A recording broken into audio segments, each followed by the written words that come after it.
If your goal is to be a billionaire in dollars, for example, my first advice is you need to go and study the world's richest people. There are about 2,000 billionaires in the world that is recognized today. And you need to now study and find out what are the fields, where do they operate. If you study that areas, then you can now based on where they operate, then you can now say, okay, where can I operate out of all of this? And what will be the scope? Because somebody that is a billionaire in sports, you can't be a sports in Nigeria and say you want to be a billionaire. It cannot happen. Even if you are playing outside of the country. It cannot happen. Players don't become billionaires in sports. And there is no player, even dead or alive, that is a billionaire in sports. The players that have become billionaires did not become billionaires from the sport. They became billionaires from the brand. Wow.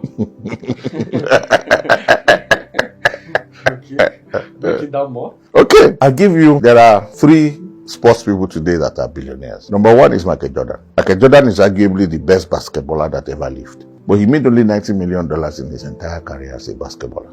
So how did he become a billionaire? 2 things. It wasn't even the shoes. From his career as a as a basketballer, a brand was created, Nike shoes, Air Jordan brand, in such a way that Nike pays him money every year based on how those shoes sell. And right now they pay him close to about $100 million a year for those shoes. But that's not even what really made him a billionaire. The greatest wealth Michael Jordan has made in his life came when he bought a basketball team. So the money he made from the brand is what he used to buy a basketball team. And the team he bought for just about under $200 million. Today is worth over $2 billion. So you see that even though he's a sports person, he actually made the bulk of his wealth from being a businessman, owning a sports team. Tiger Woods, his is likely because it's a brand. He also owns a sport business. He doesn't really own sports, but he's been paid a lot of money for the last 25 to 30 years.